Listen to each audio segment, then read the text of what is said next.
वो क्या होता है, CO, कार्बोनाइल ग्रुप। ओके, सो जो साइनाइड है उसमें हमने कॉमन क्या देखा था कि CN होता है, उसमें माइनस चार्ज फॉर्मूला होता है, भले वो आइसोसाइनाइड हो या साइनाइड हो। सो इसमें भी हम आज वही देखेंगे कि कार्बन मोनोऑक्साइड में एक्चुअली में होता क्या चार्ज है, ठीक है। ओके, सो C और O को हम आमने सामने लिख दिए। सबसे ज़्यादा इलेक्ट्रोनेगेटिव कौन है, ऑक्सीजन, 1 2 3 4 5 6 7 8, ऑक्टेट कंप्लीट हो गया। कार्बन के पास कितने इलेक्ट्रॉन्स होते हैं, खुद के पास 4, सो 1 2 3 4, इसके पास पहले से इलेक्ट्रॉन्स कंप्लीट हो गया। अब हमको क्या करना है, इसको बॉन्ड बनाना है, C। ओके, कार्बन के पास 3 बॉन्ड्स हो सकते हैं, मतलब ऑक्टेट कंप्लीट करवा सकता है। तो यहाँ पर हम ऑक्सीजन के पास 2 इलेक्ट्रॉन्स, पेयर ऑफ इलेक्ट्रॉन्स छोड़ दिए, और कार्बन के पास 2 इलेक्ट्रॉन्स, पेयर ऑफ इलेक्ट्रॉन्स छोड़ दिए। अब हम क्या देखें कि नाइट्रोजन और ऑक्सीजन में कुछ इस तरह का बॉन्ड देखने को मिल रहा है ना। अच्छा, अब इसको हमको क्या करना है, फाइंडिंग द फॉर्मल चार्ज।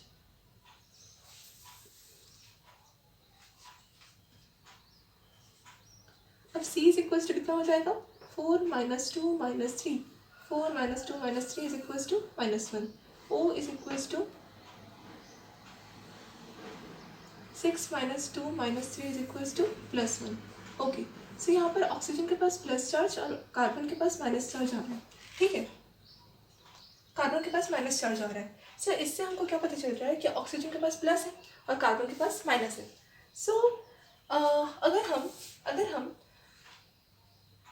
इसका रेजोनेंस करवाएं तो कैसे स्ट्रक्चर देखने को मिलेगा, ये हमको देखना पड़ेगा to check it's perfect stability.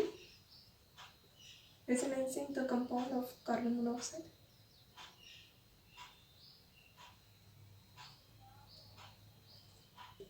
Okay, C।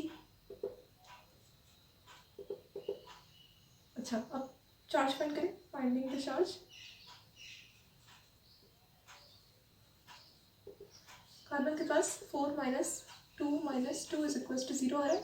Oxygen के पास 6 होता है, 1 2 3 4 -2 इज इक्वल्स टू 0 आ रहा है। सो जब हम इसका रेजोनेंस करवाते हैं तो दोनों में ही 0 चार्ज आ रहा है, ठीक है। 0 चार्ज को शो नहीं किया जाता, तो 0 चार्ज को हम छोड़ देते हैं, प्लस माइनस को ऊपर इंडिकेट करते हैं। सो यहाँ पर कार्बन मोनोऑक्साइड न्यूट्रल बताया जा रहा है। सो कैसे समझिए कि कार्बन मोनोऑक्साइड पॉजिटिव चार्ज दे रहा है या नेगेटिव चार्ज दे रहा है या न्यूट्रल चार्ज दे रहा है। देखिए, नेगेटिव चार्ज तो कहीं नहीं आ रहा कार्बन मोनोऑक्साइड में, पर न्यूट्रल चार्ज आ रहा है। न्यूट्रल चार्ज ही स्टेबलाइज्ड है, ये हमको कैसे पता चलेगा। देखिए, ऑक्सीजन है, उसका जो वैलेंस इलेक्ट्रॉन्स है वो पूरी तरह से सेटिस्फाइड है, ठीक है। किस केस में, जब कार्बन के पास से एक बॉन्ड हम हटा के ऑक्सीजन को दे दें।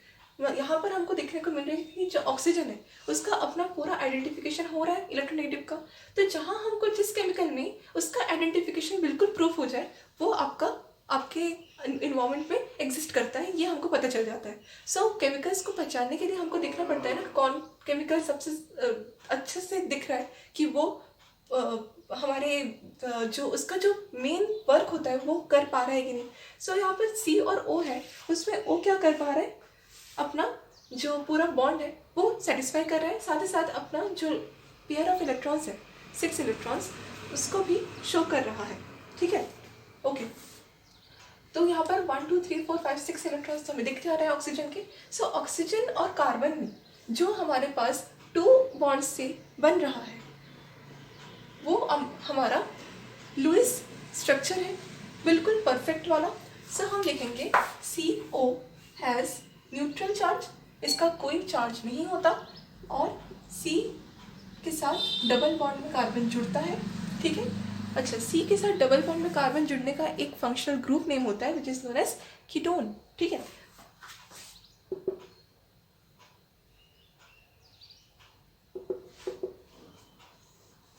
ऑक्सीजन के पास 2 लोन पेयर्स भी बच जाते हैं इस केस में।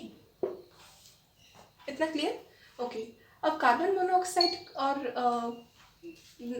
क्या बोलते हैं, और नाइट्रोजन मोनोऑक्साइड में डिफरेंस देखेंगे, ठीक है। तो इसको मिटा देती हूँ मैं। यहाँ तक क्लियर हो गया होगा, ठीक है। ओके, सो ये वाला तो आपको क्लियर हो गया होगा कि कहाँ पर आपका बाइडेंटेंट लिगेंड होता है, कहाँ एम्बिडेंटेंट लिगेंड होता है, कहाँ एनायनिक लिगेंड होता है। ओके, बाइडेंटेंट लिगेंड आपका वो होता है, आपको पता होगा बाइडेंटेट लिगेंड अभी हम थ्योरी में ज़्यादा पढ़ते नहीं हैं। बाइडेंटेट लिगेंड आपको कोऑर्डिनेशन कंपाउंड में बहुत अच्छे से देखने को मिलता है, ठीक है, जिसमें -2 चार्ज आपको देखने को मिलेगी। सो यहाँ पर आपका एनायनिक और एम्बिडेंटेट में बहुत स्टूडेंट्स को डाउट आता है, ठीक है। ओके, अब हम फाइंड करेंगे नाइट्रोजन मोनोऑक्साइड का, ठीक है, फिर एल्काइल का भी फाइंड करेंगे। ओके, इसमें बहुत हाईली कन्फ्यूजन रहता है nitrogen monoxide. Okay, nitrogen monoxide का फॉर्मूला अगर वही नाइट्रोसाइल ग्रुप NO, ठीक है, नो। अब N और O को हमको लिखना पड़ेगा आमने सामने। ऑक्सीजन और नाइट्रोजन में सबसे ज़्यादा इलेक्ट्रोनेगेटिव कौन? Oxygen, completed octet. ओके, अब नाइट्रोजन के पास कितने हैं? 5। सो यहाँ से 4 हो गया, यहाँ से 1 इलेक्ट्रॉन दे दिया, 5। अब देखिए, अगर मैं ऑक्सीजन और नाइट्रोजन का बॉन्ड कंप्लीट करवाने की कोशिश करूँ तो फर्स्ट केस कैसे हो सकता है?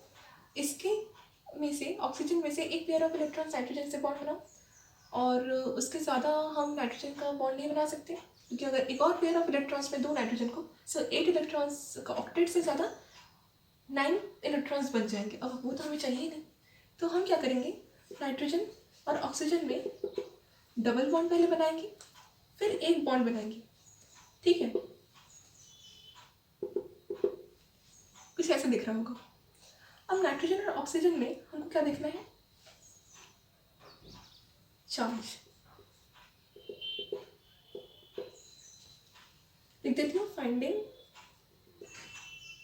The formal charge.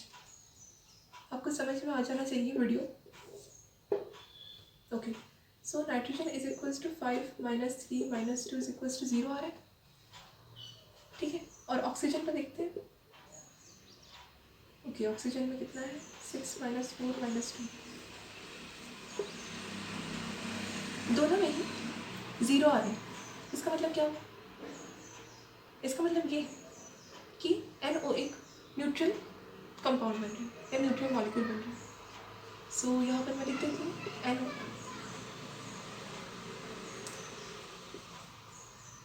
कुछ नहीं।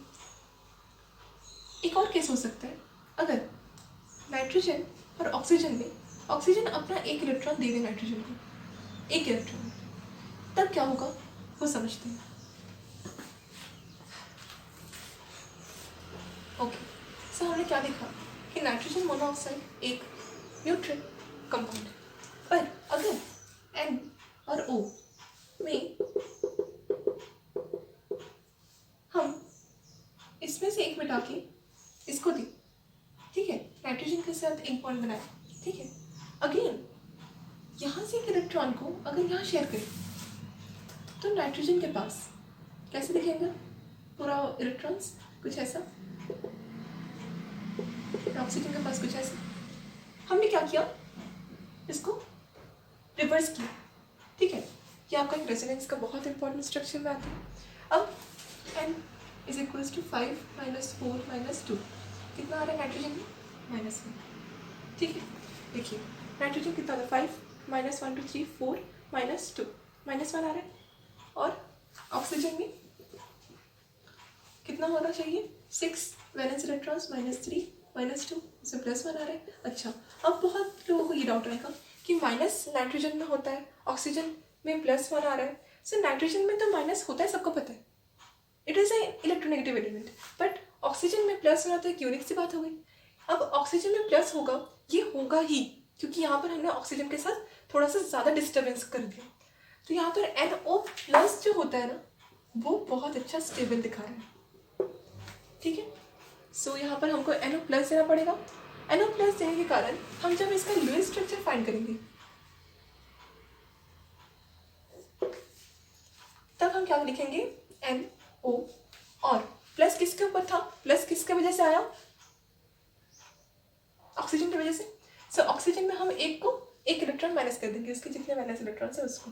अब नाइट्रोजन का 5 वैलेंस इलेक्ट्रॉन्स होता है, ऑक्सीजन का भी 6 वैलेंस इलेक्ट्रॉन्स होता है। अब ऑक्सीजन में प्लस चार्ज आया था, जिसकी वजह से हमको 6 से एक इलेक्ट्रॉन्स को घटा देना। सो 5 + 6 - 1 5, सो 5 + 5 इज इक्वल्स टू 10। मतलब टोटल नाइट्रोजन मोनोऑक्साइड में 10 इलेक्ट्रॉन्स का पार्टिसिपेशन रहेगा लुईस स्ट्रक्चर बनाने में। सो NO को हम लिख दिए, ऑक्सीजन का ऑक्टेट कंप्लीट करवा दीजिए।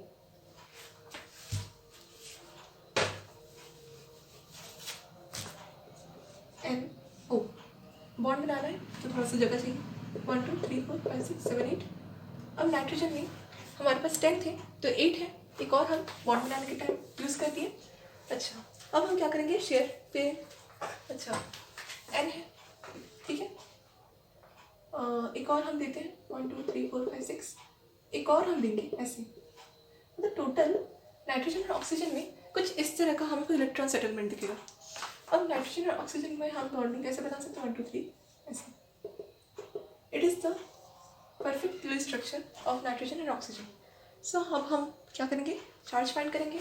चार्ज फाइंड करने में ये पता होना चाहिए कि जिस कंपाउंड को लेकर हमने फाइंड किया लुईस स्ट्रक्चर, उसी वाले चार्ज बाद में हमें रिजल्ट में मिले, और साथ ही साथ हमारा जो उसका नेबरिंग एटम था उसका 0 है, ठीक है। सो नाइट्रोजन का कितना होता है चेक करना पड़ेगा, 5 -2 -3 0 आ गया नाइट्रोजन का। ऑक्सीजन का 6 होता है, -2 -3 प्लस आ रहा, प्रूफ्ड। सो नाइट्रोजन और ऑक्सीजन में हमारा ये क्लियर हो गया कि लुईस स्ट्रक्चर बिल्कुल सही है, और नाइट्रोजन और ऑक्सीजन में प्लस चार्ज भी होता है, पॉसिबल है। So nitrogen monoxide can be a, मतलब एनाइनिक होता है, एक और आपका कैटाइनिक होता है, तो ये आपका कैटाइनिक लिक्विड हो सकता है। और NO2 भी हम जब फाइंड करते हैं तो NO2 वगैरह आपका माइनस में आता है जब ऑक्सीजन बढ़ जाते हैं। ऑक्सीजन जितने इलेक्ट्रोनेगेटिव एलिमेंट्स बढ़ते जाएंगे आपके कंपाउंड में, उतना आपका माइनस चार्ज बढ़ता जाएगा। सो ये आपका बेसिक सा था, ये बहुत बेसिक होता है, फिर डाउट इन्हीं में आता है, तो आपको ये क्लियर होना चाहिए। सो हमने क्या क्या सीखा, जैसे फर्स्ट में हमको फॉर्मल चार्ज फाइंड करना नहीं आता था, उसको हमने फाइंड किया। देन हमने उसके थ्रू लुईस स्ट्रक्चर फाइंड किया, लुईस स्ट्रक्चर के थ्रू हमने रेजोनेंस से भी सीखा कि क्या कौन सा लुईस स्ट्रक्चर पॉसिबल है, कौन सा स्टेबल है और कौन सा स्टेबल नहीं होता, कौन सा हमारे एनवायरमेंट के लिए केमिकली सही है, कौन सा केमिकली पॉसिबल नहीं है। सो यहाँ तक आपका क्लियर हो गया। अब हम last but not the least question देख लेते हैं कि एल्काइल ग्रुप में कैटाइनिक मतलब कार्बोकैटायन और कार्बो एनायन में क्या डिफरेंस होता है। बस यही आपका लास्ट फाइनल क्वेश्चन रहेगा बॉन्डिंग में, जिसमें हम बहुत ज़्यादा कंफ्यूज रहते हैं। सो हमको ये देखना है कि कार्बन जो होता है वो कितना चार्ज कैरी करता है। सो कार्बन बेसिकली आपको 4+ चार्ज कैरी करता है, सबको पता है। सो कार्बन में हम जब बॉन्ड बनाते हैं, मान लो कार्बन और H का मतलब कार्बन एंड हाइड्रोजन का हम बॉन्डिंग कर रहे हैं, ठीक है। मीन्स हम हेलो एल्केन्स का चैप्टर में बेसिक पार्ट देखते हैं। सो इसमें हमको कार्बोकैटायन एंड कार्बो एनायन का फॉर्मूला तो दिखेगा ही, ऐसा हो ही नहीं सकता अगर ये वाला फॉर्मूला नहीं बना रहे हो, मतलब आप ऑर्गेनिक केमिस्ट्री में अब तक पहुँचे भी नहीं। सो C और H हम जब बॉन्ड बनाएंगे, सो हमको पता है कि कार्बन और हाइड्रोजन में थियोरेटिकली कार्बन में बहुत ज़्यादा इलेक्ट्रोनेगेटिविटी होने के कारण कार्बन का ऑक्टेट कंप्लीट रहता है। सो हम यहाँ पे लिखेंगे कार्बन में कि octet is complete in the carbon, and again hydrogen and carbon के बीच में जो बॉन्ड बन रहा है वो हमारा सिंगल बॉन्ड है, ठीक है। बाकी 6 इलेक्ट्रॉन्स आपको कार्बन में स्टेट है।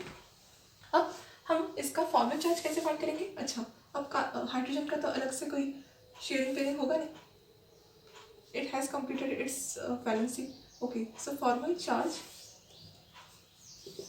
C is equals to 4 minus 1 2 3 4 5 6 minus 1. So यहाँ पर -3 आ रहा है। Okay, so यहाँ पर कार्बन का -3 आ रहा है। So CH ग्रुप सबको लगता है कि इस एल्काइल ग्रुप बिल्कुल सही है, और C में हमारा -3 है, मतलब डेल्टा नेगेटिव है। So it is highly charged delta negative charge, so delta 3 minus ये सही है। पर कार्बोकैटायन अगर होगा तो C और H, अगर हम जितना C के साथ H बढ़ाते जाएंगे, पॉजिटिव H मतलब प्रोटॉन वाला H, तो हमारा क्या हो जाएगा, कार्बन का माइनस चार्ज घटता जाएगा, क्योंकि कार्बन को उतना पॉजिटिव चार्ज उसके बॉन्ड के साथ इक्वलिटी हो पा रहे। सो यहाँ पर हमारे पास C और H ग्रुप तो डेल्टा नेगेटिव है, हाईली डेल्टा नेगेटिव है। पर अगर हम C को पॉजिटिव माने, मतलब अगर इसको हम पॉजिटिव चार्ज माने, मतलब एज इट्स आइडेंटिफिकेशन, सो अगर हम C को पॉजिटिव माने तो हमको फिर इसके साथ हाइड्राइड जोड़ना पड़ेगा, इसके कारण अगर हम इसके साथ एल्काइल ग्रुप, ये वाले ग्रुप्स का ऐड करेंगे, तो इसके साथ ये कौन सा का फॉर्मेशन करेगा? कार्बोकैटायन का। सो कार्बोकैटायन अगर 4+ के साथ जुड़ा तो इसके साथ हम बहुत सारे एल्काइल ग्रुप्स ऐड कर सकते हैं, in which the alkyl groups will be behaving as anionic form. So यहाँ पर हम जितना एल्काइल ग्रुप ऐड करेंगे उतना कार्बोकैटायन का स्टेबिलिटी कम होते जाएगा। सो लास्ट में हम अब इसका अगर 3 डिग्री मान ली कार्बन को, तो आपका लास्ट में कार्बन में आयोडीन वगैरह भी जुड़ सकते हैं, which is hydrogen group. Okay, इतना क्लियर हो गया होगा आपको कि कब कार्बोकैटायन होता है और कब एल्काइल ग्रुप में प्लस चार्ज आता है और माइनस चार्ज आता है। सो बेसिकली आपका एल्काइल ग्रुप प्लस चार्ज होता है, मतलब वो इलेक्ट्रॉन्स डोनेट कर सकता है, पर हम जब कार्बोकैटायन ग्रुप वगैरह फॉलो करते हैं तो आपका एल्काइल ग्रुप नेगेटिवली फॉर्म होता है। ओके, सो कार्बोकैटायन में आपका C जब अकेला है तब इसमें 4+ है। अगर हम CH माने, ठीक है, अगर हम CH माने और हाइड्रोजन को अगर हाइड्राइड के फॉर्म में कार्बन के साथ ऐड करें to make a alkyl group possible state of bonding theory, अगर कार्बन का चेन बनाने की कोशिश करें तब हमको बहुत सारे पॉजिटिव एल्काइल ग्रुप्स शामिल करने पड़ेंगे और उसी का एक चेन बनता है। जब एक कार्बन का चेन पूरा फॉर्म होता है जिसका उसका पूरा बैलेंस ही कंप्लीट हो जाता है तो हम बोल सकते हैं कि इट हैज़ नो चार्ज, इसीलिए कोई चार्ज हम शो नहीं करते, उसका आईयूपीएक नेम पॉसिबल होता है। सो आज का क्लास में बस इतना ही था, फिर इसके बाद हम पढ़ेंगे नेक्स्ट चैप्टर। Thank you.